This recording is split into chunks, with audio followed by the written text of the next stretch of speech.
This project was supported by the Health Resources and Services Administration, HRSA, of the U.S. Department of Health and Human Services under grant number U30CS09746, a national training and technical assistance cooperative agreement for $1,625,741 with 0% match from non-governmental sources.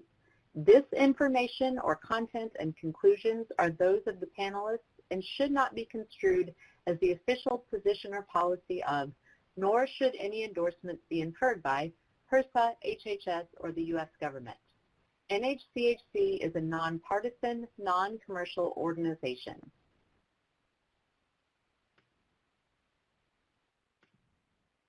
This is the third of a four-part coffee chat series on topics related to diabetes. We call them coffee chats because they're informal conversations. We invite you to get a cup of coffee or your lunch and listen and discuss. This is an opportunity for all of us to share questions, ideas, challenges, and support for each other. We hope you'll share your questions and comments throughout. One of the best parts of the coffee chats is getting to hear from people doing similar work all across the country. We also know that all of us are currently coping with the COVID-19 outbreak in our work and in our personal lives, and that may be front of mind right now.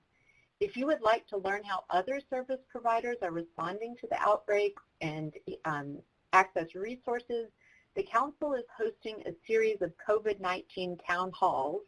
The next one is this Friday at 1 p.m. Eastern, and the focus of that town hall will be on medical respite care in the COVID outbreak. You can register for that via the link in the resources pod on the lower right-hand side of your screen. This coffee chat series on diabetes was developed by the Healthcare for the Homeless Clinicians Network, which is the nation's largest network of providers of hands-on care to people who are homeless. The network helps members connect, learn from each other, and share best practices across the homeless healthcare field. If you're not already a member of the Clinicians Network, please join for free via the link in the resources box on your screen. The Clinicians Network also has an online Facebook group that's open to its members, and that's a place where colleagues across the country share their expertise and experience and engage on issues related to health and homelessness. There's often a variety of discussion topics going, and we invite you to join that via the link also in the resource box on your screen. Some instructions on how you can engage during the chat today. We want to hear from you, and we welcome your questions and your stories throughout the chat. The more we all engage, the better the chat will be. You can type directly into the attendee chat pod on the screen on the bottom left. Your comments will show up to all participants, and I will refer any comments and questions that come in to the panelists. So first up, I've got a couple of poll questions to see who we've got participating today. I'm going to put this right on the screen. Give me just a moment. And you can click your response, but what type of organization do you represent? Are you from a Healthcare for the Homeless program, another health center, a shelter, or another service provider? And you can click right on the screen and it will update for all of us.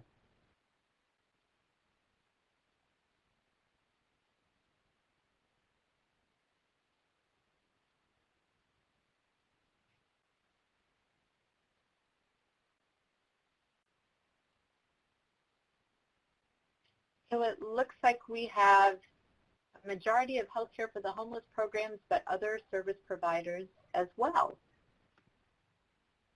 And our next poll question will be up in just a moment. About your specific role at your organization. So you can click and respond on the screen if you are a clinician, an administrator, a consumer, a government official, a policy advocacy official, or another role.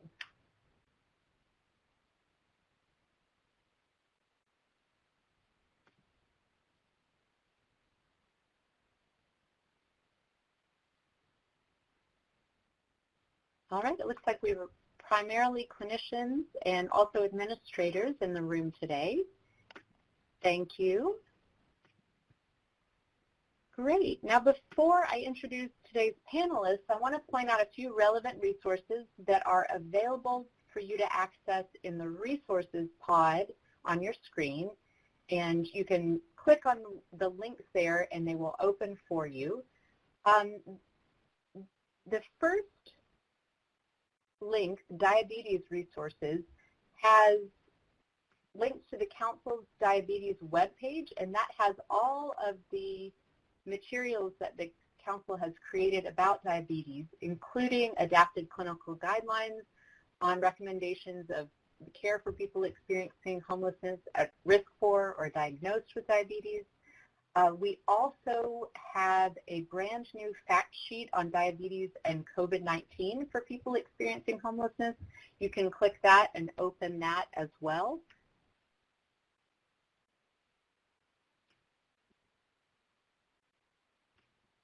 Now, I'm very happy to introduce you to our panelists today.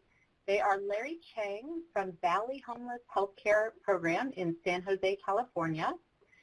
Jamie Pledger from Colorado Coalition for the Homeless had planned to be with us today, but unfortunately had something come up at the last minute, so she's very sorry to miss and is not going to be able to join us. We also have Lisa Price with Manchester Healthcare for the Homeless in New Hampshire, and Caitlin Sinovic from Healthcare for the Homeless in Baltimore. Welcome. I'm going to invite each of you to tell us a little bit about yourselves and your programs. Larry, would you like to start? Sure. So my name is Larry, and I'm a pharmacist that works inside of a clinic. I work for our respite clinic, which is located inside of a shelter, where we also see shelter clients as well. And so most of my patients are patients who were hospitalized and then admitted and accepted into our respite clinic. And that means a lot of our diabetic patients are put on insulin after things like DKA, where their sugars skyrocket to 600s. And so most of my patients are people who cannot do insulin, but their A1Cs are often in the double digits. And so that's kind of the population that I specialize in, is getting patients off of insulin and getting them on something that they can actually take. Thank you, Larry. Lisa, would you tell us a little bit about your work? Hey everyone, I'm Lisa. I'm a licensed clinical mental health counselor with the clinic.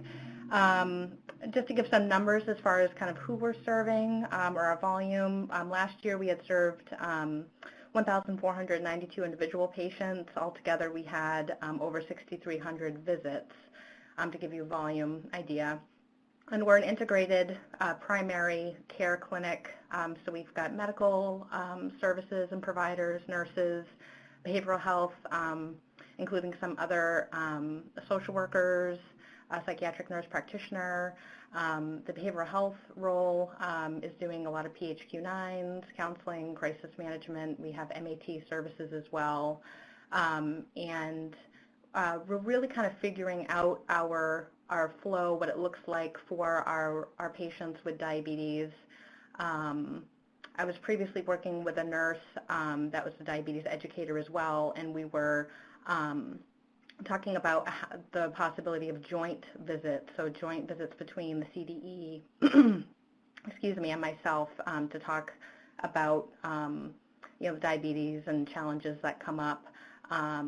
And just to give a shout out to Dr. Polanski, who was great as a resource a couple years ago. We reached out to him, and he's a developer of the Diabetes Distress Scale, which I'll touch on a little bit later in the conversation. But that's really kind of where my role is, kind of the point person on the behavioral health team here, to connect with those that are just really having challenges with managing their diabetes. Thank you, Lisa. And Caitlin, can you tell us a little bit about yourself and your work? Sure. So I'm Caitlin. I'm one of the 2 occupational therapists at Healthcare for the Homeless in Baltimore. And similar to the programs that Lisa and Larry both described, we are an integrated primary care clinic, so we operate both medical services, case management, and behavioral health services. We also have a respite care program that we're involved with that is housed within our city shelter but staffed by us. And so our clinic has taken a lot of initiatives over the past couple of years to address diabetes with our clients and diabetes management, again, with a lot of the similar issues and barriers mentioned by both Larry and Lisa. So my role specifically has been to work with other providers to really address some of the barriers in terms of skills of managing diabetes and working in conjunction with our nurses, our medical providers, and with our respite care program to really help people be able to manage their diabetes effectively. Thank you, Caitlin. So our format for the discussion today is that I'll ask questions and the panelists will respond, and we also invite any participants to respond as well. You can type into the chat pod. If you have follow-up questions for the panelists or any points you'd like to share or new questions you'd like us to explore, type them in at any time. So first up, let's hear about your role, each of you, in providing care to clients dealing with diabetes as well as behavioral health challenges. Some of you talked a little bit about that already, but we'd like to hear also about the other roles on your team that you work with. Caitlin, would you like to start this time? Sure. Yeah. So as I mentioned, we have medical providers, so primary care providers, including nurse practitioners, MDs, and we also have RNs who have their own caseload of patients who do medication adherence, medication follow-up, diabetes education, and management. So I really take on the bulk of the diabetes care with our population. However, our behavioral health therapists also address behavior change that is needed and thought processes related to adapting to having diabetes. And we also have community health workers at the clinic that can provide some support for clients as well. And then my role specifically with that is really helping clients apply the health behavior change. So they may get education from the nurse and their primary provider, and they may work on strategies to help sort of accept the diagnosis, but occupational therapy is very hands-on. And so we're going to look at, is the client, do they have knowledge about cooking? Do they know how to cook? Do they know how to read a nutrition label, understand what that means, and then meal plan based on that? Do they know how to meal plan and grocery shop, being able to find recommended food items such as fresh fruits and vegetables? And we'll do those things together with clients in clinic and then also out in the community, maybe at their apartment or going grocery shopping together. And we also look a lot at community resources, so I've escorted clients to the YMCA so they can get comfortable and familiar with what that resource might be if they need to exercise more, and developing healthy routines. So, especially our shelter clients and people living on the street, the routine and structure is very different, and so figuring out how can I incorporate the things I need to do throughout my day, such as checking blood sugars, taking medication, making sure I'm eating regularly enough, getting enough sleep as I can, and helping them develop those routines to support diabetes management. And a lot of this really comes from team-based care and knowing what the education and recommendations by their providers were, and then us being able to help them implement it in clinic and in the community. That's fantastic. Larry, would you tell us a bit more about your team? Yeah, for sure. That's amazing, Caitlin. So I am a pharmacist that works in a clinic, and what that looks like is I actually have protocols that I'm able to utilize. So I prescribe, and I specialize in chronic disease states management.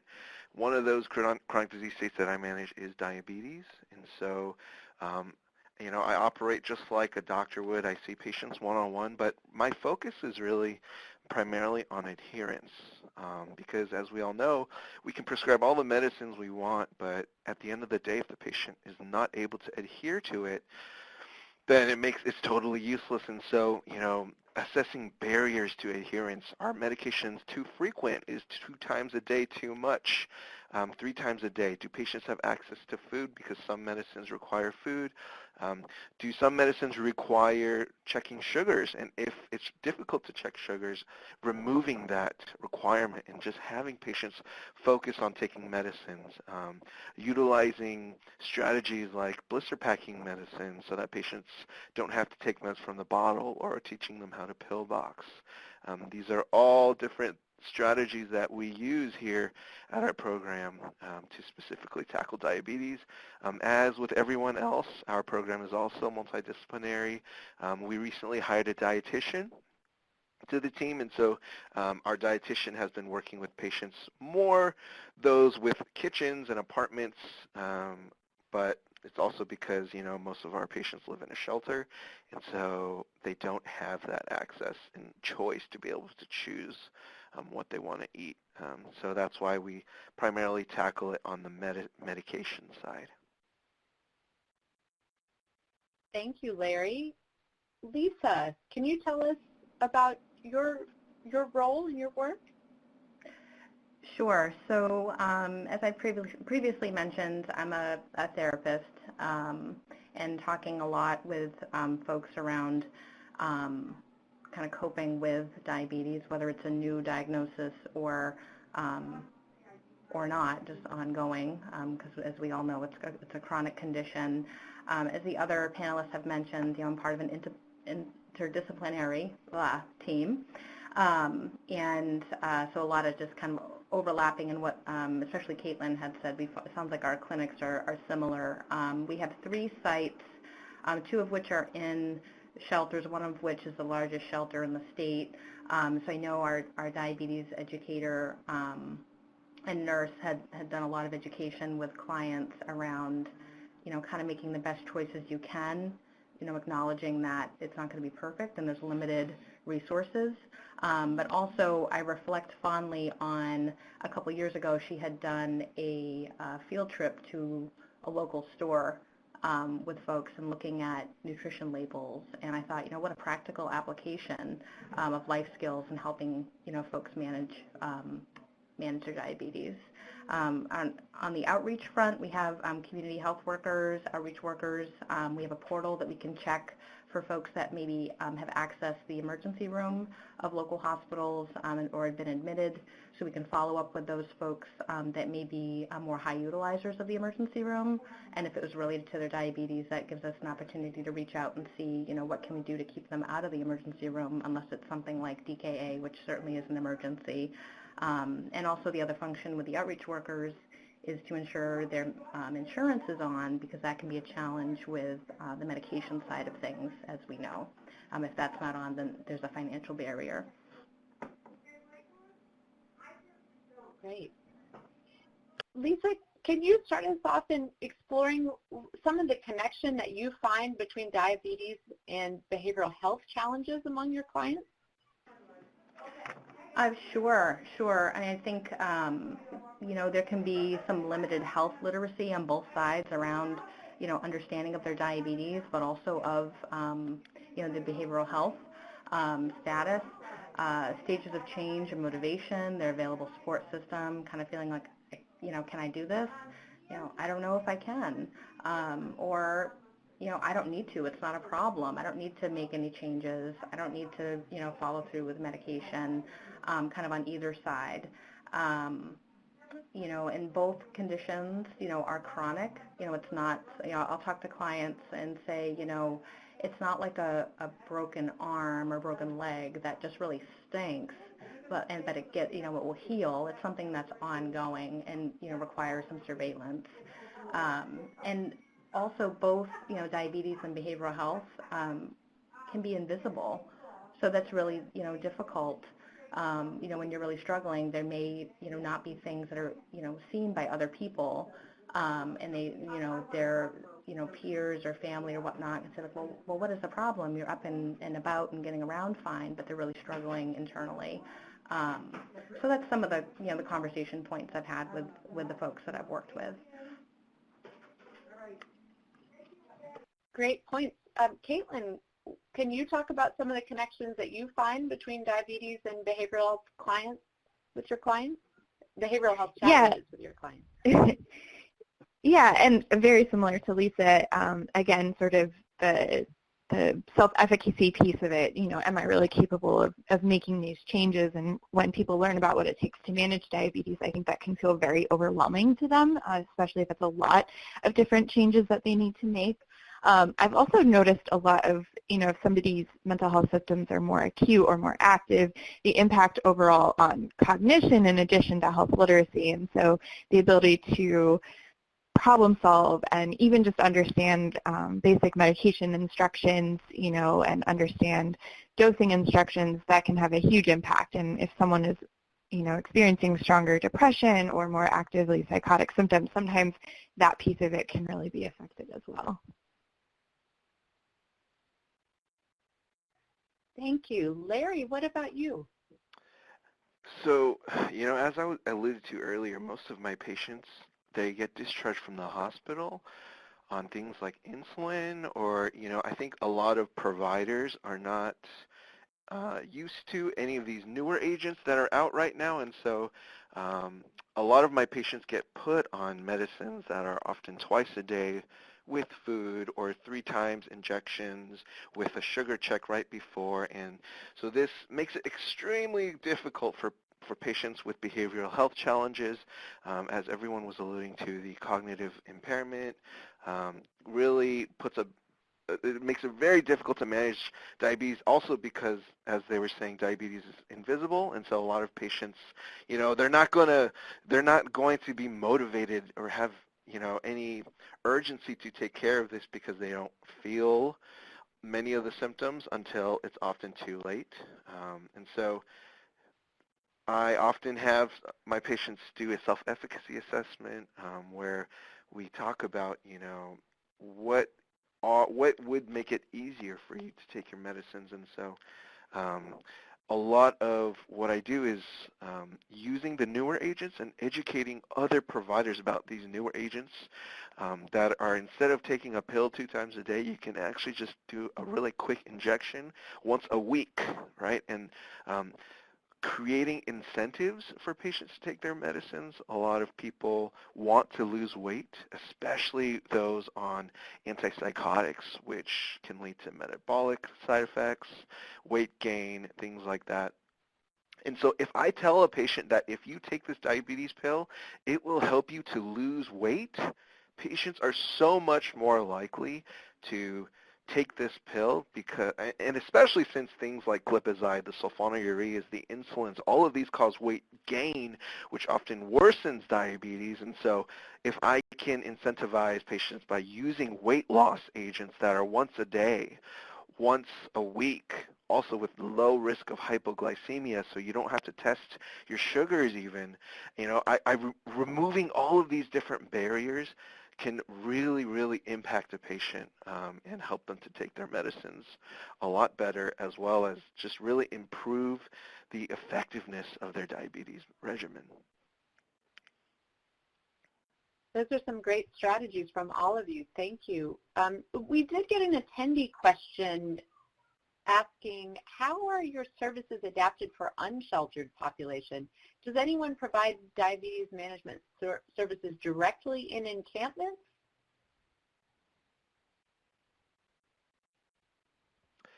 This is Caitlin. We do have mobile clinic services that does community outreach, and when it's fully staffed, it includes a community health worker and a primary care provider. And so they definitely do diabetes management services as outreach as necessary, including bringing clients their medications, providing education in the field, prescribing, all of that type of thing. They definitely, if the individual needs more education, we'll encourage them to come into clinic for diabetes education with a nurse, and the community health worker can actually provide and assist and provide some transportation for that as needed. So we do attempt to do that within our clinic as well. Thank you. Is that similar, Lisa and Larry, at your program? Yeah. Yes. You go. I was going to say on our end, it's something that kind of street medicine or outreach in general for us medically is a work in progress right now. So we're in the early stages of rolling out services outside the walls of the clinic.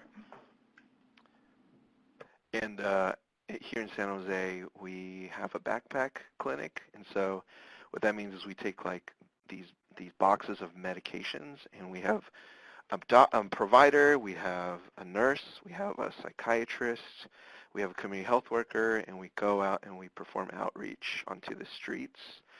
A lot of these patients who do have diabetes often are unable to take meds themselves because they have so many medications or so many bottles. And so the way that I get involved is I prepare a blister pack of all of their medicines to be taken once a day, all at the same time, or twice a day, once in the morning and once in the evening.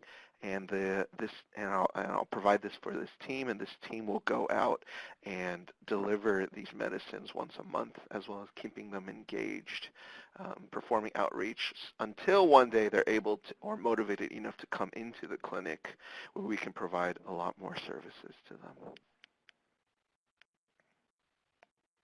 Great. And another attendee question that just came in asking about drug interactions related to mental health treatments, or those who may be getting treatment for addiction that would interfere with diabetes medication. Larry, do you want to address that?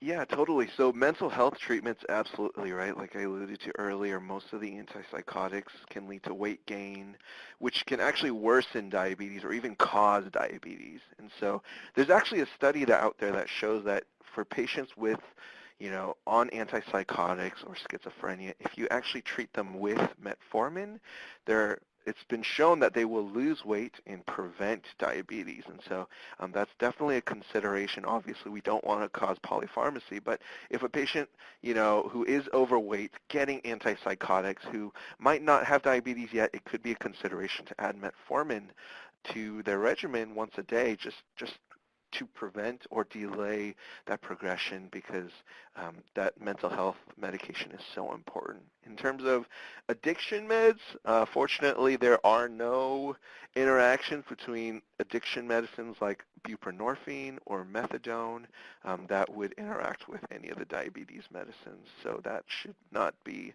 a concern. Thank you. And there was another attendee question asking if how your direct service outreach may have changed with the COVID-19 pandemic, and really any of your services. Anything you all want to share about how you're shifting how you work right now?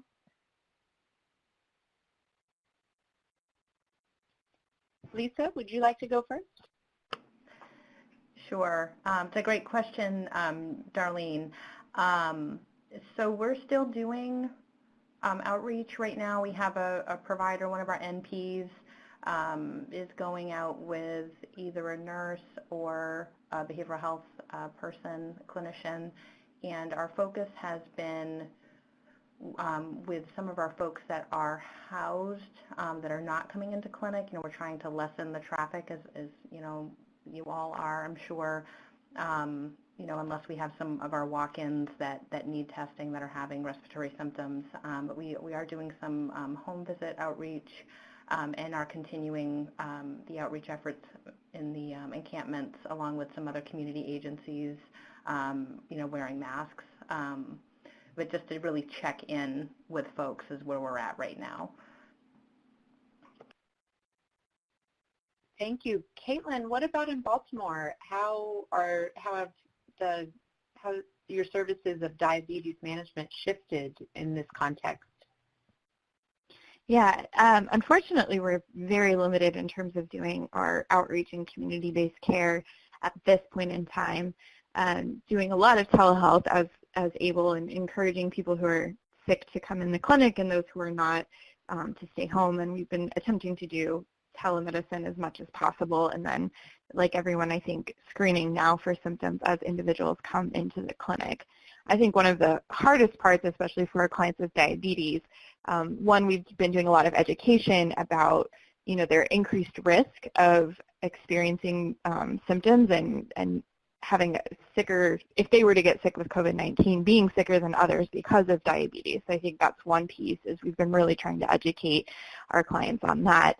The second part is really the food security piece. Our individuals, who are so limited in financial resources can't necessarily stock up on foods, and foods that are shelf stable, pantry stable are often not the healthiest for diabetes, and so if they're trying to limit time in the stores, they're not getting as much fresh fruits and vegetables. Not all of our pantries are operating. We're not able to necessarily help with food delivery as much as possible. So I think making sure people, one, have enough to eat, and then two, have foods that are not going to exacerbate their diabetes symptoms has definitely been a challenge. I bet. Larry, what about in San Jose? So here in Santa Clara County, I feel like we were hit kind of early on, and so it feels like we've kind of had a little more time than everyone else, and so our organization has partnered with the Office of Supportive Housing here in San Jose, and so we've actually opened up 1,000 motel rooms that we are working to place our high-risk patients in, and so we designate patients at three different levels. Level 2, these are patients who are 70 or higher, or 60 with 3 risk factors for complications of COVID, and so those include things like diabetes or heart failure, or just your chronic disease states that make patients at higher risk for getting complications like COPD and asthma as well. And so if we designate these patients to be at high risk, for complications if they were to get COVID, we bring them into the motel for intake and so that they can quarantine while this thing starts to die down. Level 3 patients are people who are PUIs, people under investigation, who are awaiting the test results, or these are patients who have tested positive for COVID-19. And these patients are often placed in a motel for at least 14 days until their symptoms improve. And we have, so currently we have about 300 patients on this list right now, and so we anticipate more and more patients to be admitted into these motels over the next week. And we have a team of providers that is calling each of these patients once a week, 2 times a week, every 2 weeks, depending on how sick they are or how in need of close follow-up. And so, I am part of a team that's also managing each one of these patients' medications. And so we have 11 different county pharmacies that we're using to deliver and mail medications out to each of these patients, as well as refills that they might need. And we also have an outreach team that has a van that drives to each of these motels every single day. Is a different motel, and so patients can stay connected to a healthcare team if needed, so that they're not just stranded. In terms of food access in the motels, it's really, really tough. And so I think we have partnered with churches, or we have partnered with social workers who've gotten Meals on Wheels for each of these patients, so they provide 3 meals a day to all of the patients in these motels. Which is not perfect, but it is something to tide us over until we can figure a better option out. Wow, it's just incredible to hear the way you all and your colleagues are mobilizing to respond to this crisis. So thank you. Let's shift our focus back a little bit to the connections between diabetes and behavioral health challenges. Can you all talk a bit about the relationship between diabetes and depression, and what strategies have you found to be helpful for clients who are dealing with both? And Caitlin, would you like to go first? Sure. I think one of the biggest things that I've noticed with individuals with depression is really that sense of feeling overwhelmed, and again, that self-efficacy piece of, can I really take care of this, and whether or not the person may have the skills to do so, but the depression is sort of this cloud overhanging. And they also, again, as we talked about cognitive issues, they also just sort of have reduced cognitive functioning because of the the existence of depression and depressive symptoms.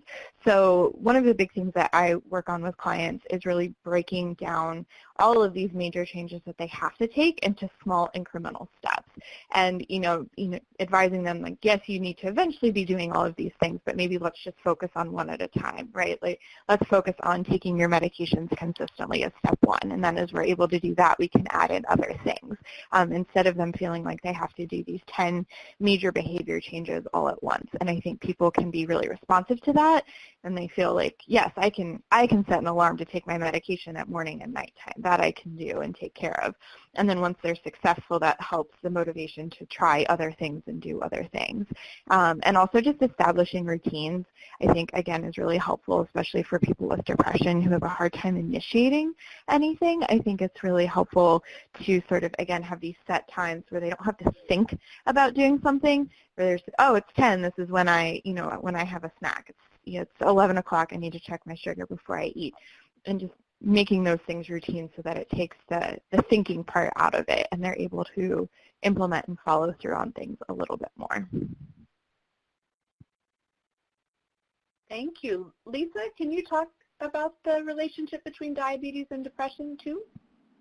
Sure, and I echo a lot of the comments from Caitlin. I think, if one area is unstable, it can affect the other. So if you have an increase in depression, you're going to have, decreased motivation, decreased self-efficacy, and if there's a change in diabetes, so again, a new diagnosis, or if there's a change in regimen from pills to insulin, or a complication, hospitalization, that can increase depression, feelings of fear, guilt, anger, anxiety. With the folks that I'm working with, I'm screening and assessing depression, but also diabetes distress. So in the opening comments mentioned the diabetes distress scale. And I really encourage anybody to take a peek at that if they're not familiar. And you can Google the Behavioral Diabetes Institute. I think it's behavioraldiabetes.org. You can find, they have some other tools there too. And just in short, the diabetes distress scale, it assesses kind of 4 domains of distress. So emotional burden, regimen-related distress, interpersonal distress, and physician-related distress. And that could just be helpful in teasing out, what they're really, struggling with. And I found some positive results with folks as just like some talking points around specifically the diabetes. And going along with the conversation points from Caitlin with setting small goals, I agree with that, and having a conversation with them around, what do you think, where do you feel most confident that you could make a change? What do you think is realistic for you out of all of these things that we've talked about today? And that way they're making some decisions, because it can feel like on the medical side, with like all the best intentions, that it's like, oh, I'm being told I've got to do this, I've got to do that, my sugars are this, and they should be that, and for them to say, okay, this is what I want to do. An element of control, I think, can be really helpful, and direction too, and to build on that success. Thank you. Larry, what, from your perspective, do you see in the relationship between diabetes and depression? That's a great question.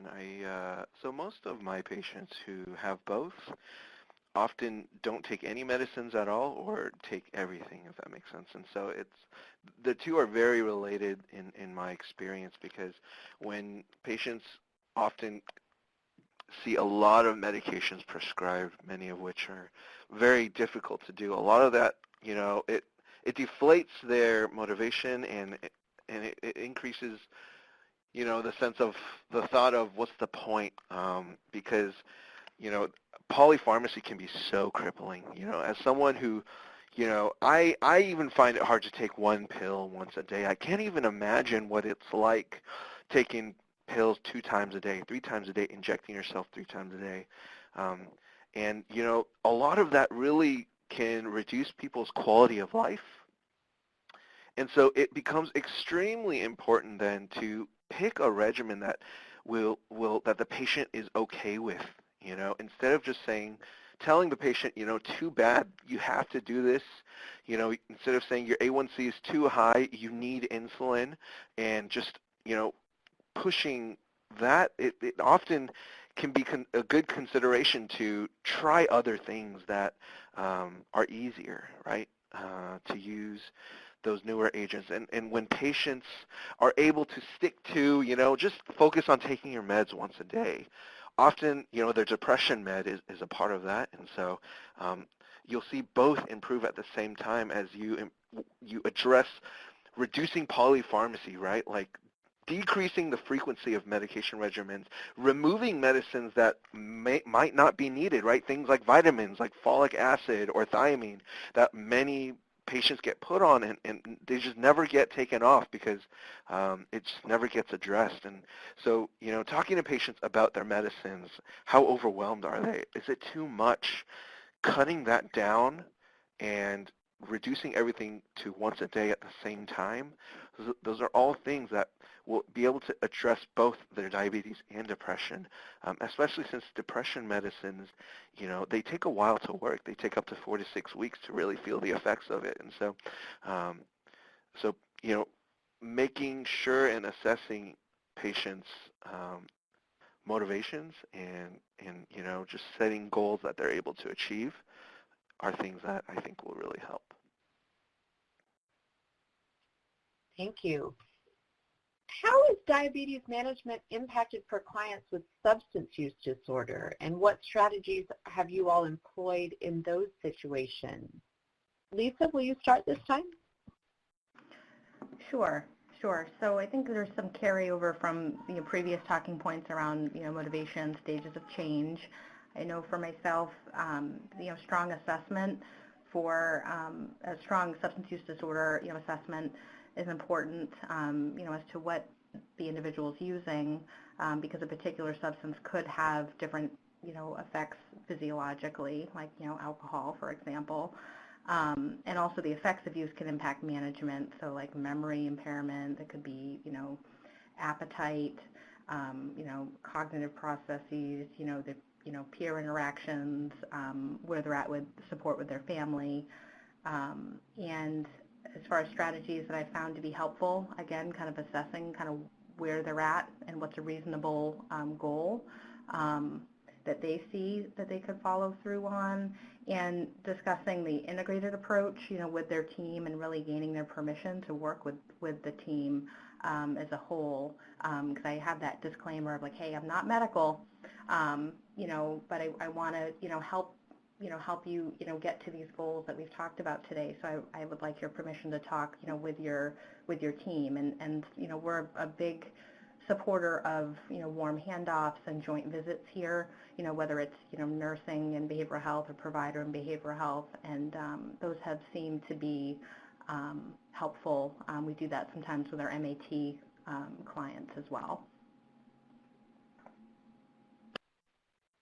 Thank you. Caitlin, would you talk about working with clients with diabetes and substance use disorder? Sure. And again, to echo a lot of what Lisa said, that interdisciplinary care team, I think, is really critical, especially if the client is on board with that. I think in terms of sort of an OT perspective, I call it sort of harm reduction occupational therapy in a way.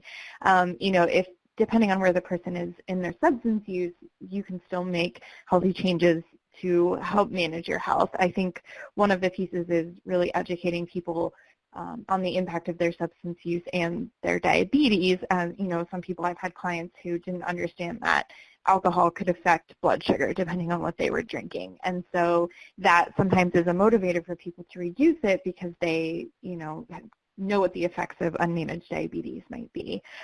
But also just sort of basic strategies like making sure people, again, are eating routinely and consistently, even if they're still using, making sure that they're getting the caloric intake that they need throughout the day. And also for people just subbing in healthy snacks. I have a client who is a pretty chronic marijuana user, sort of impeding her functionality. And one of the things we've talked about is, okay, if you're still going to smoke and you're still going to get, she calls them the munchies, what can you have on hand so that you're not eating through 3 bags of potato chips? What are some alternatives that might be satisfying, just to reduce the impact of that while she's working on making a change in that behavior. That's great. Larry, what about from your perspective would you share about working with clients with substance use disorder? So totally echoing, both of the speakers. I definitely see harm reduction. Rolling with resistance is something that I always try and find to be extremely effective because patients, I find, will really do whatever they want to do. You know what I mean? And so figuring out what they're ready to change, what they're not ready to change, and just rolling with it. If you don't want to give up meth, then that's okay. Let's just focus on your sugars. A lot of the patients that I treat diabetes will often have alcohol use disorder, which does interact with metformin, right? Increased risk of lactic acidosis. And so a lot of providers are scared to use metformin in patients who drink a lot. And so that often, metformin is such a powerful drug, and so if we can't use metformin, then they'll throw on a bunch of other stuff, and that makes diabetes even harder to treat. And so really just rolling with resistance. And metformin has also been safe in patients who are cirrhotic with impaired liver function. Metformin has also been safe in people who are drinking, but you just want to be really cautious and careful. And so dose limiting metformin to 1,000 daily, is something to consider, because then at least you have the power of metformin, treating these patients. So I think, substance use totally plays into adherence, but, just going along with it, rolling with the resistance, I think that helps the most. This is Lisa. I had a thought, actually, as I was listening, I was listening to Larry, in that the rolling with resistance, that's something so, I think, in the land of behavioral health providers, but not always on medical. And I know with our team that we often have, as part, in the spirit of integration, just, many conversations with the medical providers around, like, the doc may say, why are they, what's the issue, they're not stopping, why aren't they, listening to me, or these recommendations, they've been in the hospital like X amount of times, and to give the medical providers the support in, through the lens of harm reduction and really what that is and isn't, to support their work with the clients as well. Thank you. And I think you all mentioned using a harm reduction approach, and I just wanted to give a little plug that the Council is working on an issue of our Healing Hands newsletter focused on harm reduction that will be coming out later this spring. So if anyone wants another resource to help your own education or to share with colleagues, that be on the lookout for that from the Council coming up. There have been a couple more attendee questions that I'd love to turn back to for a second. One is about kind of partnerships in your community. So how do you get the local governing body on board in how you're addressing diabetes and homelessness? Anyone have something they'd like to share about how that's worked in your community?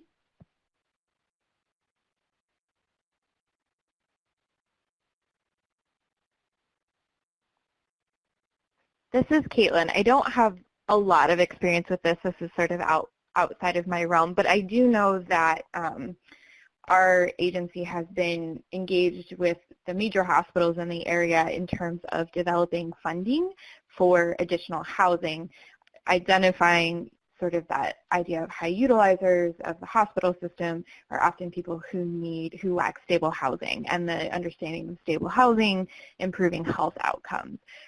So I think that has been one way that our agency has sort of, not just diabetes, but a lot of our clients do have diabetes. And so working with local governing bodies, because the city is involved in this as well, in increasing supportive housing beds in our community, noting that this is probably going to have long-term health outcomes. So that's a very general and broad idea, but I think, people, in this case, people are talking money, right? If people are using services less, they're costing the hospital less money, and so the hospital is willing to help fund some of these supportive housing beds. And I'm sorry, I probably can't offer a lot more details about that because it's not my particular focus at my clinic, but I do know that that is an initiative we have worked on.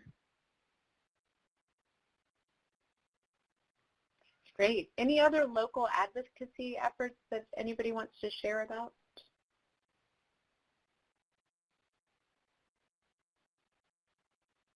All right, we got another question, a couple about sort of keeping patients engaged, and if you all have any special methods that you use to try to help meet the challenges of patients returning for appointments, and also if there are any like phone apps for tracking self-diabetes management, recognizing that that may not always be accessible for people experiencing homelessness, but are there any sort of technology alternatives that you all have found useful in engagement?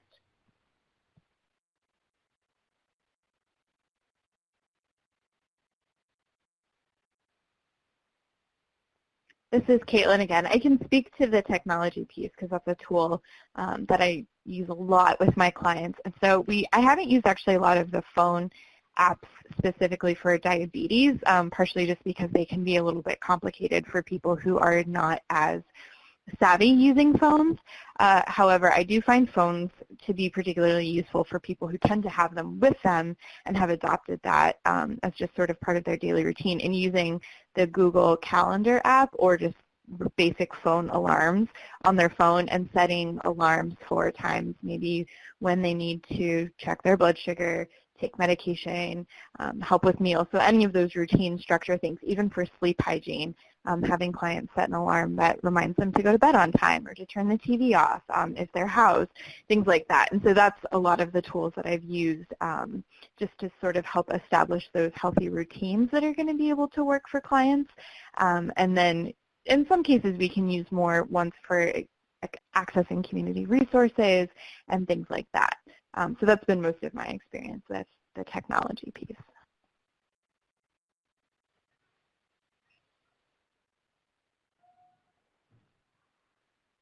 Thank you, Caitlin. So how would each of you characterize what's most challenging about the work that you do? Larry, would you like to start?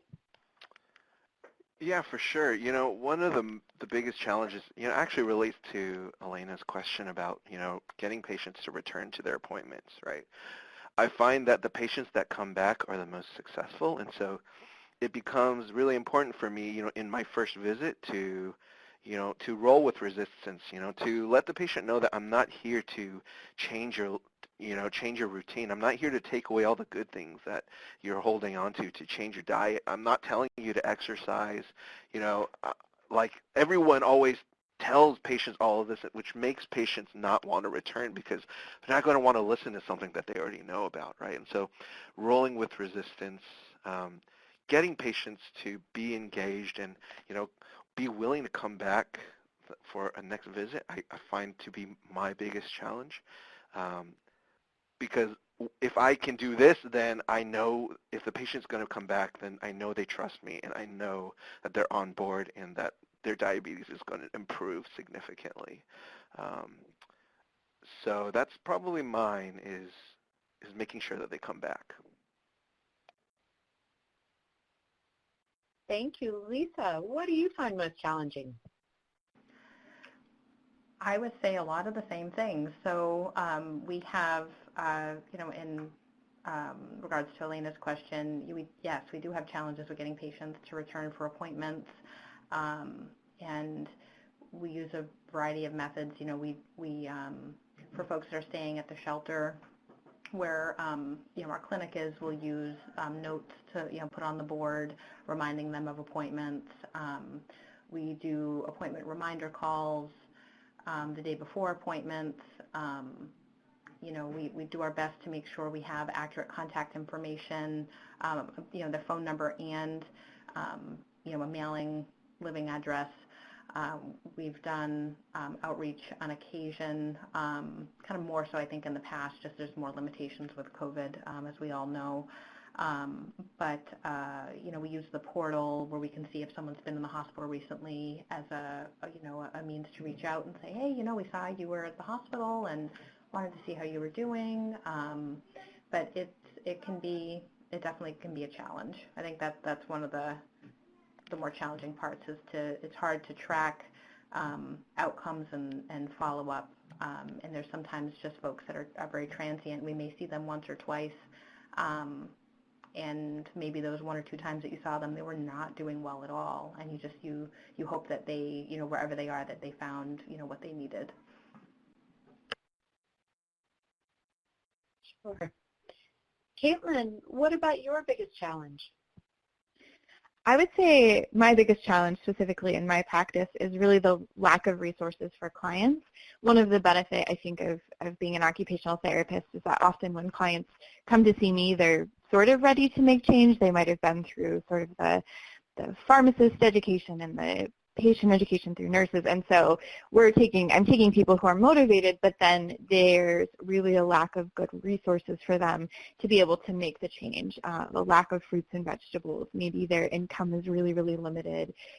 Our clients who are awaiting approval for SSI receive about $190 a month, and so it's very hard, to go grocery shopping if that's your total income, and so they're relying on food pantries, which are really good with shelf-stable foods, but not necessarily fresh foods, or soup kitchens and meal programs, which again focus on bulk and filling and not necessarily ones that are going to help manage diabetes.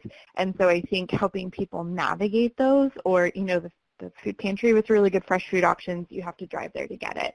And so I think that can be really hard, is that people come in and they're ready to make change and they're really eager to learn, and then they have a hard time really just accessing some of these things that would be really helpful for them, or having the finances to try new foods that they don't know if they don't like or not. You need to rely on things that you like.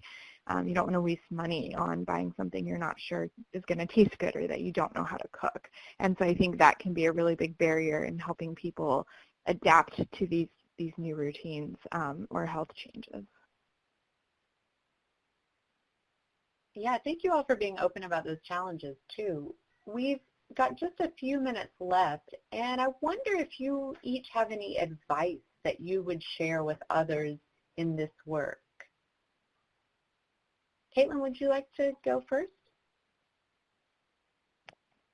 Sure. I think that it's just, again, we talked about how big it is to manage diabetes, so just really celebrating those small successes with clients. If they have a week where they checked their blood sugars 4 out of 7 days when it was 0 out of 7, really celebrating what that change means for them, and that they were able to do it, and that they had control over that situation, and how did it feel to be successful at that. I think making those celebrations every single time is really helpful for clients to recognize, like Lisa said earlier, that they have the power in a situation where maybe they don't feel as powerful. I think can really help the motivational piece, and I think also as a practitioner helps feel like you're making a difference, and let's continue. This is hard and we're going to have setbacks, but we can continue to see progress. That's so true. Lisa, is there any final advice you'd like to share? I agree with Caitlin. Celebrate all the successes. Professionally, use your clinical supervision. Lean on your colleagues. I'm not medical. I ask the nurses and providers questions all the time, but also ask your clients. Don't be afraid to ask them about their experience. What have you found helpful in other areas of your life where you've been successful, and that may help them kind of see with a little bit more clarity of oh, I've done hard things, I can do this, and diabetes is hard. I think to validate that, but also that treatment can be successful and can work. And to, again, for yourself, on a personal level, that self-care is important.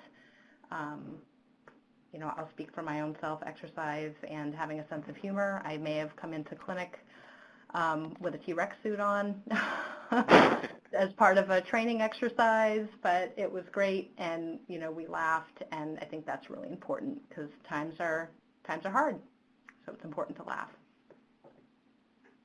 I love that. Larry, what about you?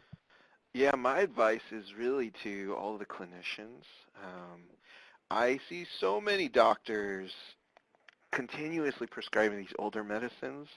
And so I think there's a lot of work to be done to educate our providers that, hey, there are these amazing new medicines that help patients to lose weight that are once a week, that are one pill once a day with no risk of hypoglycemia. These are perfect for our patients. It's just so many people are unaware. So many people don't feel comfortable because they've never prescribed these. They don't know if they're covered by insurance. There's new tools like the Freestyle Libre meter, which is, it allows people to check their sugars wirelessly as many times as they want. And so there's all of these new resources that are out there, and I just encourage everyone that if you see patients that are on the old school medicines like the insulins and the sulfonylureas, and if you see patients that are tired of taking these, or they're just unable to adhere, speak to the doctor or figure out some way to, look up all of these new medicines, GLP-1 agonists, SGLT2 inhibitors, that are so wonderful and have also been shown to have amazing benefits like cardiovascular protection, chronic kidney disease protection, right? Weight loss. So I just really encourage everyone to go out and learn as much as they can about these resources. Well, thank you so much, Larry, Lisa, and Caitlin. This has been fantastic. Thank you to everyone who participated. It was just wonderful to hear about the amazing work you all are doing and to share some of these promising practices that you all have put into place in your organizations and hopefully spread those out into the broader field. So thanks again. Participants, you'll receive a brief evaluation after this chat. Please take a couple minutes to share your feedback so we can plan future sessions. And the recording of this chat will be available on the Council's website within 3 business days. So take care, everyone. Be well, and thanks again.